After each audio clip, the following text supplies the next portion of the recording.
ಮತ್ತೊಬ್ಬ ಕಾಂಗ್ರೆಸ್ ಮುಖಂಡನ ವಿರುದ್ಧ ಈಗ ಬೆದರಿಕೆಯ ಆರೋಪ ಕೇಳಿಬಂದಿದೆ.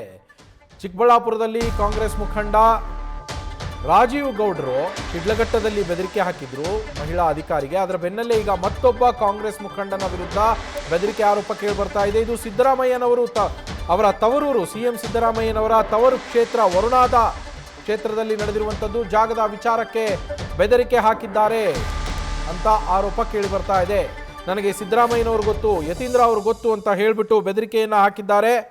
ಜಾಗದ ವಿಚಾರಕ್ಕೆ ಬೆದರಿಕೆ ಹಾಕಿದ್ದಾರೆ. ಹೇಳಿದವರಿಗೆ ಮಾರೋದಕ್ಕೆ, ನಾನು ಯಾರಿಗೆ ಹೇಳ್ತೀನೋ ಅವ್ರಿಗೆ ನೀವು ಜಾಗನ ಮಾರಾಟ ಮಾಡಬೇಕು ಅಂತ ಧಮಕಿ ಹಾಕಿದ್ದಾರಂತೆ. ವರುಣಾ ಕ್ಷೇತ್ರದ ಕಾಂಗ್ರೆಸ್ ಮುಖಂಡನಾಗಿರುವಂತಹ ರಾಜು ವಿರುದ್ಧ ಸದ್ಯ FIR ಕೂಡ ದಾಖಲಾಗಿದೆ. ಈ ವಿಚಾರವಾಗಿ ಅಲ್ಲಿ ಹೊಡೆದಾಟ ಕೂಡ ನಡೀತಾ ಇರುವ ದೃಶ್ಯಗಳನ್ನು ಗಮನಿಸಬಹುದು. ನಂಜನಗೂಡು ಗ್ರಾಮಾಂತರ ಪೊಲೀಸ್ ಠಾಣೆಯಲ್ಲಿ FIR ದಾಖಲಾಗಿದೆ. ಅಮಿತಾಬ್ ಅನ್ನೋರ ಕುಟುಂಬಕ್ಕೆ ಈ ರಾಜು, ಕಾಂಗ್ರೆಸ್ ಮುಖಂಡ ಏನಿದ್ದಾನೆ ರಾಜು, ಈತ ಬೆದರಿಕೆಯನ್ನ ಹಾಕಿರೋದು. FIR ಆದಮೇಲೂ ಕೂಡ ರಾಜು ಹಾಗೆ ಆತನ ಆಪ್ತರು ಮತ್ತೆ ಮನೆ ಹತ್ರ ಹೋಗಿ ಬೆದರಿಕೆಯನ್ನ ಹಾಕಿದ್ದಾರೆ. ಮನೆಗೆ ನುಗ್ಗಿ ಹಲ್ಲೆ ಮಾಡಿದ್ದಾರೆ, ಮನೆ ಮೇಲೆ ಕಲ್ಲೆಸೆದಿದ್ದಾರೆ ಅಂತೇಳಿ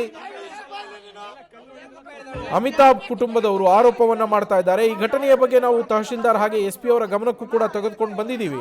ಆದರೂ ಕೂಡ ನಮ್ಮ ಸಮಸ್ಯೆ ಬಗೆಹರಿದಿಲ್ಲ, ನಮ್ಮ ಮೇಲೆ ಅಟ್ಯಾಕ್ಗಳಾಗಿದೆ, ನಮಗೆ ಬೆದರಿಕೆಯನ್ನ ಹಾಕಿದ್ದಾರೆ, ನಾವು ಹೇಳಿದವರಿಗೆ ಜಾಗವನ್ನ ಮಾರಬೇಕು, ನಮಗೆ ಸಿದ್ದರಾಮಯ್ಯ ಅವರು ಗೊತ್ತು, ನಮಗೆ ಯತೀಂದ್ರ ಅವರು ಗೊತ್ತು, CM ಗೊತ್ತು ಅಂತಂದ್ರೆ ಯಾರಿಗಾದ್ರೂ ಭಯ ಆಗೇ ಆಗತ್ತಲ್ವಾ. ಕಾಂಗ್ರೆಸ್ ಮುಖಂಡರ ದಬ್ಬಾಳಿಕೆ ಪ್ರಕರಣ ಇದು. ಸಿದ್ದರಾಮಯ್ಯನವರು CM, ಯತೀಂದ್ರ ಅವರು MLC, CM ತವರು ಕ್ಷೇತ್ರ ವರುಣಾ ಕ್ಷೇತ್ರ. ಆ ವರುಣಾ ಕ್ಷೇತ್ರದ ಗ್ರಾಮದಲ್ಲಿ ನಡೆದಿರುವಂತಹ ಘಟನೆ ಇದು. ಹೆಬ್ಬ್ಯಾ ಗ್ರಾಮದಲ್ಲಿ, ವರುಣಾ ಕ್ಷೇತ್ರ ವ್ಯಾಪ್ತಿಗೆ ಬರುವಂತಹ ಹೆಬ್ಬ್ಯಾ ಗ್ರಾಮದಲ್ಲಿ ಜಾಗದ ವಿಚಾರಕ್ಕೆ ಈ ಗಲಾಟೆ ನಡೆದಿದೆ. ಫಸ್ಟ್ ನಾನು ಹೇಳ್ದಂಗೆ ನಾವು ಪೂಜೆ ಮುಗಿಸಿ ಆಚೆ ಬರ್ತಾ ಇದ್ವಿ. ಅವಾಗ ಸುಮಾರು ಜನ ಕುಡ್ದಿರೋರು ಎಲ್ಲರೂ, ಸುಮಾರು ಒಂದು 300-400 ಜನ ಇದ್ರು ಅಲ್ಲಿ ಎಲ್ಲ. ಅದೇ ಪೂಜೆ ಕಲ್ಲು ಎಸೆಯೋದಾಗಿರ್ಬೋದು, ಗೇಟಿಗೆಲ್ಲ ಕಲ್ಲು ಎಸೆಯೋದು ಶುರು ಮಾಡಿದ್ರು. ಸೊ ಇಮಿಡಿಯೇಟಾಗಿ ನಾನು ನನ್ನ ಫೋನ್ ಎತ್ಕೊಂಡು ಬಂದು ವಿಡಿಯೋ ಮಾಡ್ಲಿಕ್ಕೆ ಶುರು ಮಾಡಿದೆ. ಇದೆ ಅಲ್ಲಿ ಹೆಬ್ಬ್ಯಾದಲ್ಲಿನ ಒಬ್ಬ ರಾಜು ಅನ್ನೋ ವ್ಯಕ್ತಿ ಬರ್ತಾನೆ, ಓಡ್ಕೊಂಡು ಬರ್ತಾನೆ, ನನ್ನ ಫೋನ್ನ ಕಿತ್ಕೋತಾನೆ, ಕೈ ಎಳೆದು ಹೊಡಿತಾನೆ, ಆಲ್ಮೋಸ್ಟ್ ಬಟ್ಟೆನೂ ಹರಿದ್ಬಿಟ್ಟಿದ್ದಾರೆ. ಇದೆಲ್ಲ ನಡೆಯೋ ಸಂದರ್ಭದಲ್ಲಿ ನನ್ನ ಹಸ್ಬೆಂಡ್ ಬರ್ತಾರೆ ಮತ್ತು ಅವರ ಫ್ರೆಂಡ್ಸ್ ಬರ್ತಾರೆ. ಅಲ್ಲಿ ಪೂಜೆಗೆ ಬಂದಿದ್ದು ಅಲ್ಲೆಲ್ಲ ಫ್ಯಾಮಿಲೀಸು ಇದ್ದರು, ಮಕ್ಕಳು ಎಲ್ಲರೂ ಇದ್ದರು ಪೂಜೆಗೆ ಬಂದಿದ್ದವರು. ಸೊ ಅವರಲ್ಲಿ ತಡಿಯಕ್ಕೆ ಬಂದಾಗ ನನ್ನ ಹಸ್ಬೆಂಡ್ಗೂ ಏಟು ಬೀಳುತ್ತೆ, ಅಮಿತಾಬ್ ಅವರಿಗೂ ಏಟು ಬಿದ್ದಿದೆ ಆಲ್ರೆಡಿ, ನೀವು ನೋಡಿರೋ ಹಾಗೆ. ಇದು ನನ್ನನ್ನು ಕಾಪಾಡೋ ಸಂದರ್ಭದಲ್ಲಿ ಇದೆಲ್ಲ ಏಟುಗಳು, ಕಲ್ಲು ಹೊಡೆತ, ಅದು ಇದು ಮಣ್ಣು ಮಸಿ ಎಲ್ಲ ಆಗಿತ್ತು. ಇದರ ನಂತರ ನಾವು ಏನು ಮಾಡ್ತೀವಿ, ಫಸ್ಟ್ ಏಡ್ ಮಾಡಿಸ್ಲಿಕ್ಕೆ ಅಂತ ಹೇಳಿ ಕಾರನ್ನ ತೆಗಿತೀವಿ. ನಾವು 4 ಜನ ಕಾರಲ್ಲಿ, ನನ್ನ ನಾದ್ನಿ ಮತ್ತು ಅವರ ಗಂಡ ಇರ್ತಾರೆ, ನಾನು ಮತ್ತು ನನ್ನ ಹಸ್ಬೆಂಡ್ ಇರ್ತೀವಿ. 4 ಜನನ ಸುಮಾರು ಒಂದು 200-300 ಜನ ತಡೆಗಟ್ತಾರೆ. ಕಾರಿಗೆ ಹೊಡಿತಾರೆ, ಕಾರ್ ಗ್ಲಾಸ್ ನುಚ್ಚುನೂರು ಮಾಡಿದ್ದಾರೆ, ಮಿರರ್ ಕಿತ್ತಾಕಿದ್ದಾರೆ. ನಾನು ಎಲ್ಲರಿಗೂ ರಿಕ್ವೆಸ್ಟ್ ಮಾಡಿದ್ದೀನಿ, ದಯವಿಟ್ಟು ನಾವು ವಾಪಸ್ ಬರ್ತೀವಿ, ಇಲ್ಲಿ ನಿಮ್ಗೆ ಏನು ಮಾತಾಡಬೇಕು ಮಾತಾಡಿ, ಬ್ಲೀಡ್ ಆಗ್ತಾ ಇದೆ, ಒಂದು ಜೀವದ ಪ್ರಶ್ನೆ, ದಯವಿಟ್ಟು ಜಾಗ ಬಿಟ್ಕೊಡಿ ಅಂತ almost for half an hour ನಾನು ರಿಕ್ವೆಸ್ಟ್ ಮಾಡಿದ್ದೀನಿ. ಕಂಪ್ಲೀಟಾಗಿ ಅಡ್ಡಗಟ್ಟಿ ಹೊಡಿಯೋಕ್ಕೆ ಬಂದರು, ಅಟ್ಯಾಕ್ ಮಾಡೋಕ್ಕೆ ಬಂದರು ಹೊರತು ಜಾಗ ಯಾರೂ ಬಿಟ್ಕೊಡ್ಲಿಲ್ಲ. ಸೊ ಇದ್ರ ವಿಚಾರವಾಗೆಲ್ಲ ನಾನು ಕಂಪ್ಲೇಂಟ್ ರೈಸ್ ಮಾಡಿದ್ದೀನಿ. ನೋಡೋಣ ನೆಕ್ಸ್ಟ್ ಏನು ಸ್ಟೆಪ್ಸ್ ತಗೋತಾರೆ. ನನ್ನ ಮೇಲಾಗಲಿ ಅಥವಾ ನನ್ನ ಫ್ಯಾಮಿಲಿ ಮೇಲಾಗಲಿ ಅಥವಾ ನಮ್ಮ ಫ್ರೆಂಡ್ಸ್ ಮೇಲಾಗಲಿ ಏನೇನು ನಡೀತಾ ಇದೆ ಅದನ್ನು ನಾನು ಕಂಪ್ಲೀಟಾಗಿ ಸಂಕ್ಷಿಪ್ತವಾಗಿ ಅವ್ರಿಗೆ ಕಂಪ್ಲೇಂಟ್ ರೈಸ್ ಮಾಡಿದ್ದೆ. ಅದು ನನ್ನ ಕಂಪ್ಲೇಂಟ್ ಮಾತ್ರ ಆಗಿತ್ತು. ನನ್ನ ಹಸ್ಬೆಂಡಿಗೆ ಏನು ಅಟ್ಯಾಕ್ ಆಗಿದೆ ಅದರ ವಿಚಾರವಾಗಿ ಕೂಡ ಕಂಪ್ಲೇಂಟ್ ರೈಸ್ ಮಾಡಬೇಕು ಅಂತ ಹೇಳಿ ನಾನು ರಿಕ್ವೆಸ್ಟ್ ಮಾಡಿದ್ದೆ. ಬಟ್ ಅವರು ಡಿನೇ ಮಾಡಿದ್ದಾರೆ. ನನ್ನ ಹಸ್ಬೆಂಡ್ ಕಂಪ್ಲೇಂಟ್ನ ಇವತ್ತವರೆಗೂ ಅವ್ರು ತೊಗೊಂಡಿಲ್ಲ, ಬರೀ ನನ್ನ ಕಂಪ್ಲೇಂಟ್ನ ಮಾತ್ರ ತೊಗೊಂಡಿದ್ದಾರೆ. FIR ದಾಖಲಾಗಿದೆ, ಬಟ್ ಅದು FIR ನಂತರ ಏನೇನು ಸ್ಟೆಪ್ಸ್ನ ತೊಗೊಳ್ಬೇಕು ಖಂಡಿತ ತೊಗೊಂಡಿರೋದಂತೂ ಕಾಣ್ತಾ ಇಲ್ಲ ನಮಗೆ ಇಲ್ಲಿ. ಸೊ ಖಂಡಿತವಾಗಿ ಇದ್ರದ್ದು ಪರಿಶೀಲನೆ ನಡೆಸಿ ಏನು ಪನಿಷ್ಮೆಂಟ್, ನಮಗೆ ತೊಂದರೆ ಕೊಟ್ಟಿರೋರಿಗೆ ಏನು ಪನಿಷ್ಮೆಂಟ್ ಆಗಬೇಕು ಅದು ಒಂದು ಸೀರಿಯಸ್ ರೀತಿಯಲ್ಲಿ ಪನಿಷ್ಮೆಂಟ್ ಆಗಬೇಕು ಅಂತ ಹೇಳಿ ರಿಕ್ವೆಸ್ಟ್ ಮಾಡ್ತೀನಿ. 6 ತಿಂಗಳ ಹಿಂದೆ ನಮಗೆ ಈ ಜಾಗ ಬರ್ಕೊಡ್ಬೇಕು ಅಂತೇಳಿ ರಾಜು ಅವರು ನಮಗೆ ಒತ್ತಾಯ ಮಾಡಿದರು. ಅದು ನಾವು ಒಪ್ಪದೇ ಇದ್ದ ಕಾರಣ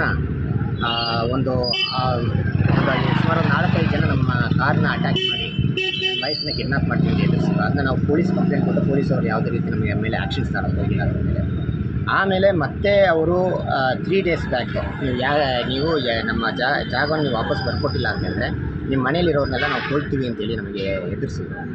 ಆವಾಗ ಮತ್ತೆ ಪೊಲೀಸ್ ಬಂದು ನಾವು ಇನ್ಫಾರ್ಮೇಷನ್ ಕೊಟ್ಟಿದ್ವಿ. ಆವಾಗಲೂ ಏನು ಅವ್ರೇನು ಅಷ್ಟೊಂದು ಆ್ಯಕ್ಷನ್ ತಗೊಂಡಿಲ್ಲ. ಬಟ್ ಆವಾಗ ಆನಂದ್ ಸಾಹೇಬ್ರು ಒಬ್ಬರು ಮುಂದೆ ಇದ್ದ ಕಸಗಳನ್ನೆಲ್ಲ ಆನಂದ್ ಸಾಹೇಬ್ರೆ ಬಂದು ಎಲ್ಲ ಕ್ಲಿಯರ್ ಮಾಡಿಕೊಟ್ರು ಸರ್. ಸುಮಾರು 25 ಟ್ರ್ಯಾಕ್ಟ್ರು ಕಸ ಬಿದ್ದಿತ್ತು, ಅದನ್ನೆಲ್ಲ ಕ್ಲಿಯರ್ ಮಾಡಿಕೊಟ್ರು. ಆ ಕೋಪದಲ್ಲಿ ಮತ್ತೆ ನಮಗೆ 3 ದಿವಸ ಮತ್ತೆ ಅವ್ರು ಬಂದುಬಿಟ್ಟು ನಮಗೆ ನನ್ನ ವೈಫ್ನ ಕಿಡ್ನಾಪ್ ಮಾಡ್ತೀವಿ, ನಿಮ್ಮ ಮಗುನ ಸಾಯಿಸ್ತೀವಿ, ಇಲ್ಲ ನಿಮ್ಮ ಮನೆ ಬಿಟ್ಟು ಖಾಲಿ ಮಾಡಿ ಅಂತೇಳಿ ಎದುರಿಸಿದ್ರು. ಅದನ್ನ ಪೊಲೀಸ್ ಇನ್ಫಾರ್ಮೇಷನ್ ಕೊಟ್ಟಿದ್ವಿ, ಬಟ್ ಅದೇನು ಆ್ಯಕ್ಷನ್ಸ್ ಏನೋ ತಗೊಳ್ಳೋಕೆ ಹೋಗಿಲ್ಲ ಅವರು. ಕರೆಕ್ಟಾಗಿ ಒಂದು ಭಾನುವಾರ ರಾತ್ರಿ ನಾವು ಯಾಗ ಮುಗಿಸ್ಕೊಂಡು ಮನೇಲಿ ಇರಬೇಕಾದ್ರೆ ದಿಢೀರಂತ ಕಲ್ಲು ಹೊಡೆಯೋಕ್ಕೆ ಶುರು ಮಾಡಿದ್ವಿ. ಒಂದು 20 ಜನ ರೌಡಿಗಳು ಬಂದು ಕಲ್ಲು ಹೊಡೆಯೋಕ್ಕೆ ಶುರು ಮಾಡಿದ್ರು. ಆಮೇಲೆ ಪೊಲೀಸ್ ನಾವು ಫೋನ್ ಮಾಡಿದ್ರು, ಪೊಲೀಸ್ ಬಂದು ಲಾಠಿ ಚಾರ್ಜ್ ಮಾಡಿ ಕಳಿಸಿದ್ರು. ಆಮೇಲೆ ಪೊಲೀಸ್ ರಿಕ್ವೆಸ್ಟ್ ಮಾಡೋದು ಸರ್ ಒಂದು 2 ಅವರ್ಸ್ ಇಲ್ಲೇ ಇಟ್ಬಿಡಿ ಅಂತ ಅವ್ರು ಕೇಳಿಲ್ಲ, ಅವ್ರು ಹೊರಕೊಟ್ರು. ಆಮೇಲೆ ಪೊಲೀಸವರು ಮಾಡಿದ ನಂತರ ಹೋದ ನಂತರ ಮತ್ತೆ ಒಂದು 400 ಜನ ಹುಡುಗರು ನಮ್ಮ ಮನೆ ಮುಂದೆ ಬಂದು ಗಲಾಟೆ ಮಾಡೋಕ್ಕೆ ಶುರು ಮಾಡಿದ್ರು ಸರ್. ಆಮೇಲೆ ನಾವು ಸಮಾಧಾನವಾಗಿ ಅವ್ರನ್ನೆಲ್ಲ ಕರ್ಕೊಂಡೋಗಿ ಹೊರಗಡೆ ಇಟ್ಟು ಬಾಗಿಲು ಹಾಕೋ ಅಷ್ಟೊಡೆ ನನ್ನ ಹೆಂಡತಿಗೆ ಮೊದಲೇ ಸುನೀಲ್ ಕುಮಾರ್ ಅವರು ಒಂದು ಇನ್ಫಾರ್ಮೇಷನ್ ಕೊಟ್ಟಿದ್ರು, ನೀವು ಯಾವುದೇ ಈ ಥರ ಘಟನೆಗಳಾದರೆ ವೀಡಿಯೋ ಮಾಡಿರ್ತೀವಿ. ಆ ವೀಡಿಯೋ ಮಾಡಬೇಕಾದ್ರೆ ಹೆಂಡತಿ ಮೇಲೆ ರಾಜು ಅವರು ಬಂದು ಅವರ ಕೆನ್ನೆಗೆ ಹೊಡೆದು ಮೊಬೈಲ್ ಕಿತ್ಕೊಂಡು ಅವ್ರ ಬಟ್ಟೆನೆಲ್ಲ ಹಾಕಿದ್ರು. ಅದನ್ನ ತಡೆಯೋಕ್ಕೆ ಹೋದ ತಕ್ಷಣ ರೌಡಿಗಳು ನನ್ನ ಮೇಲೆ ಹಲ್ಲೆ ಮಾಡಿ ಕಲ್ಲನ್ನ ತೆಗೆದು ಹೊಡೆದು ನನ್ನ ಮನೆಯೆಲ್ಲ ಹೊಡೆದ. ಮತ್ತು ನನ್ನ ಕಾರ್ ಒಳಗಡೆ ನಾನು ಕರ್ಕೊಂಡೋಗಿ ಕೂರಿಸಿದ್ರು.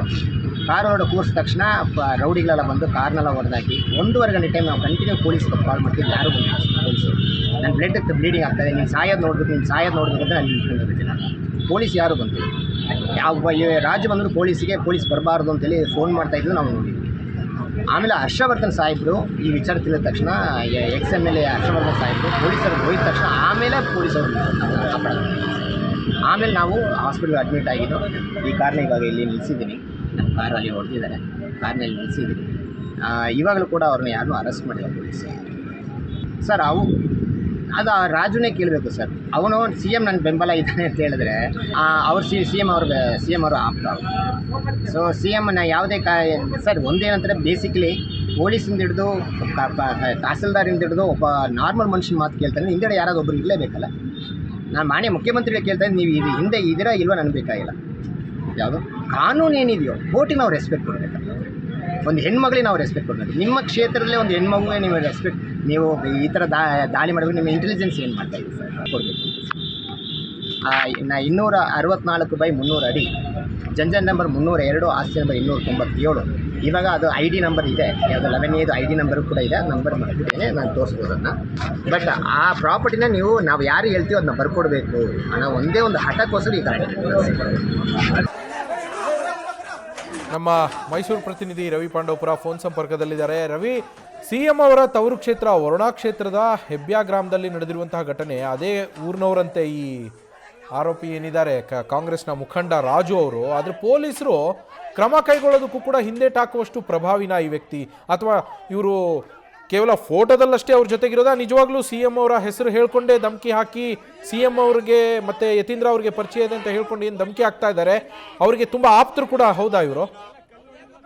ಖಂಡಿತವಾಗ್ಲೂ ಇವರು ಮುಖ್ಯಮಂತ್ರಿ ಸಿದ್ದರಾಮಯ್ಯ ಅವರ ಪುತ್ರ ಯತೀಂದ್ರ ಸಿದ್ದರಾಮಯ್ಯ ಅವರಿಗೆ ಒಂದಷ್ಟು ರೀತಿಯಲ್ಲಿ ಆಪ್ತರಾಗಿದ್ದಾರೆ. ಕಾರಣ ಆ ಗ್ರಾಮದ ಮುಖಂಡರಾಗಿದ್ದಾರೆ, ಕಾಂಗ್ರೆಸ್ನ ನಾಯಕರಾಗಿರುವ ಕಾರಣಕ್ಕಾಗಿ ಆ ಭಾಗಕ್ಕೆ ಹೋದಾಗ ಹೆಸರು ಹಿಡಿದು ಗುರುತಿಸುವಷ್ಟು ಚಿರಪರಿಚಿತರಾಗಿದ್ದಾರೆ. ಈ ಕಾರಣಕ್ಕಾಗಿ ಅವರು ಯತೀಂದ್ರ ಸಿದ್ದರಾಮಯ್ಯ ಹಾಗೂ ಸಿದ್ದರಾಮಯ್ಯ ಅವರ ಹೆಸರನ್ನ ಹೇಳ್ಕೊಂಡು ಈ ರೀತಿ ದುರ್ಬಳಕೆ ಮಾಡಿಕೊಳ್ಳಿಕ್ಕೆ ಮುಂದಾಗಿರೋದು. ಪ್ರಮುಖವಾಗಿ ಜಾಗದ ವಿಚಾರಕ್ಕೆ ಸಂಬಂಧಪಟ್ಟಂತೆ ಕೊಲೆ ಬೆದರಿಕೆಯನ್ನ ಹಾಕಲಾಗಿದೆ. ಅದರಲ್ಲೂ ಅಮಿತಾಬ್ ಅವರ ಕುಟುಂಬಕ್ಕೆ ಈ ರೀತಿಯಾಗಿ ಹಲ್ಲೆಯನ್ನ ಮಾಡಿ ಬೆದರಿಸುವಂತ ಕೆಲಸಕ್ಕೆ, ಅಂದ್ರೆ ಏಕಾಏಕಿ 100 ಮಂದಿ ಮನೆಗೆ ನುಗ್ಗಿ ಕಲ್ಲನ್ನು ತೂರುವಂತ ಕೆಲಸಕ್ಕೂ ಕೂಡ ಮುಂದಾಗಿದ್ದಾರೆ. ಕಾಂಗ್ರೆಸ್ನ ಮುಖಂಡ ರಾಜು ಅವರಿಂದ ಕೊಲೆ ಬೆದರಿಕೆ ಇದೆ ಅಂತೇಳಿ ನಂಜನಗೂಡು ಗ್ರಾಮಾಂತರ ಪೊಲೀಸ್ ಠಾಣೆಯಲ್ಲಿ ಪ್ರಕರಣ ದಾಖಲಾಗಿದೆ. ಇನ್ನು ಮೈಸೂರು ಜಿಲ್ಲೆ ವರುಣಾ ವಿಧಾನಸಭಾ ಕ್ಷೇತ್ರದಲ್ಲಿ ಇರುವಂತಹ ಹೆಬ್ಬ್ಯಾ ಗ್ರಾಮದಲ್ಲಿ ಸದ್ಯ ಈಗ ಅಮಿತಾಬ್ ಅವರು ಕುಟುಂಬ ಸಮೇತರಾಗಿ ವಾಸ ಇದ್ದಾರೆ. ಈ ಸಂದರ್ಭದಲ್ಲಿ ಅವರ ಮನೆಗೆ ಏಕಾಏಕಿ ನುಗ್ಗಿರುವಂತಹ ಈ ರಾಜು ಮತ್ತು ಅವರ ಕುಟುಂಬಸ್ಥರು ಅವರ ಮೇಲೆ ಹಲ್ಲೆ ಮಾಡುವಂತ ಕೆಲಸಕ್ಕೆ ಮುಂದಾಗಿದ್ದಾರೆ. ಮತ್ತೆ ನನ್ನ ಬಟ್ಟೆಯನ್ನು ಹಿಡಿದು ಎಳೆದ್ರು ಅಂತ ಹೇಳಿ ಅಮಿತಾಬ್ ಅವರ ಪತ್ನಿ ಸುಷ್ಮಾ S. ಆರಾಧ್ಯ ಅವರು ಮೈಸೂರಿನ ನಂಜನಗೂಡು ಗ್ರಾಮಾಂತರ ಪೊಲೀಸ್ ಠಾಣೆಯಲ್ಲಿ ಪ್ರಕರಣ ದಾಖಲಿಸಿದ್ದಾರೆ. ಈ ಒಂದು ಗ್ರಾಮದಲ್ಲಿ, ಹೆಬ್ಬ್ಯಾ ಗ್ರಾಮದಲ್ಲಿ ಅಮಿತಾಬ್ ಅವರು ಒಂದಷ್ಟು ಭೂಮಿಯನ್ನ ಖರೀದಿ ಮಾಡಿದ್ರು. ಕಳೆದ 12-13 ವರ್ಷಗಳಿಂದ ಆ ಗ್ರಾಮದಲ್ಲೇ ವಾಸ ಇದ್ದಾರೆ. ಇನ್ನು ಅವರ ಪತ್ನಿ ಸುಷ್ಮಾ ಅವರು ಕೂಡ ಮದರ್ ಸೋನಿಯಾ ಗಾಂಧಿ ವೆಲ್ಫೇರ್ ಕಮಿಟಿಯ ಉಪಾಧ್ಯಕ್ಷರಾಗಿ ಕರ್ತವ್ಯವನ್ನು ನಿರ್ವಹಿಸ್ತಿದ್ದಾರೆ. ಹೀಗೆ ಅವರಿಬ್ಬರು ಕೂಡ ಆ ಗ್ರಾಮದಲ್ಲಿದ್ದು ಒಂದಷ್ಟು ದೈವ ಆರಾಧಕರಾಗಿ ಪೂಜೆ ಸಲ್ಲಿಸುವಂತ ಕೆಲಸಕ್ಕೂ ಕೂಡ ಮುಂದಾಗ್ತಿದ್ದಾರೆ. ಇದರ ನಡುವೆ ಈ ರಾಜು ಅವರು ಈ ಭೂಮಿ ನಮಗೆ ಸಂಬಂಧಪಟ್ಟಿದ್ದು, ಮಾರಾಟದಲ್ಲಿ ಒಂದಷ್ಟು ತೊಂದರೆಗಳಿದೆ, ನಾವು ಹೇಳಿದಂತಹ ವ್ಯಕ್ತಿಗಳಿಗೆ ತೊಂದರೆ ಅಂದ್ರೆ ಭೂಮಿಯನ್ನ ಮಾರಾಟ ಮಾಡಬೇಕು, ಇಲ್ರಿ ನಿಮ್ಗೆ ಕಿರುಕುಳ ನೀಡ್ತೀವಿ ಅಂತ ಹೇಳಿ ಸುಮ್ಮನೆ ಕಿರುಕುಳ ನೀಡ್ತಾನೆ ಬಂದಿದ್ದಾರೆ ಅಂತ ಹೇಳಿ ಈಗ ದೂರು ದಾಖಲಿಸಿರೋದು ಪ್ರಮುಖವಾಗಿ ರಾಜು ಹಾಗೂ ರಾಜು ಅವರ ಬ್ರದರ್ ಜೊತೆಗೆ ಮಂಚಯ್ಯ ಹಾಗೂ ಅವರ ಮೊದಲ ಮಗ ಸುನಿಲ್, ಈಗ ಯಶವಂತ್ ಸೇರಿದಂತೆ ಹಲವರ ವಿರುದ್ಧ ಈಗ ನಂಜನಗೂಡು ಗ್ರಾಮಾಂತರ ಪೊಲೀಸ್ ಠಾಣೆಯಲ್ಲಿ ಪ್ರಕರಣವನ್ನ ದಾಖಲಿಸಲಾಗಿದೆ. Naveen, thank you Ravi ಡೀಟೇಲ್ಸ್ಗೆ.